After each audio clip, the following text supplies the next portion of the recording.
Hello guys, my 3-month-old kitten today has given me a surprise. Early morning, 5:30, we were going on to terrace and he has caught a dove, a flying dove in the air.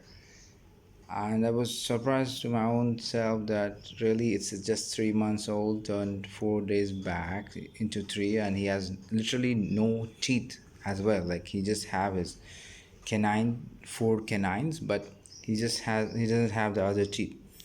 So it was really hard for him to get this thing, but he did it.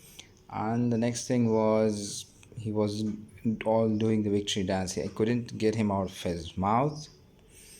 As you could see, some of the feathers are a bit wet, so I feel I'll give him some space, the dove some space, and then leave him away.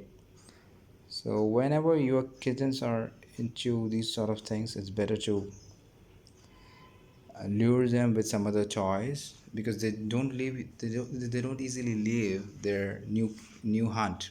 It's a fresh hunt.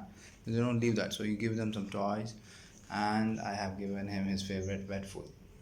So that's how I lured him out of it.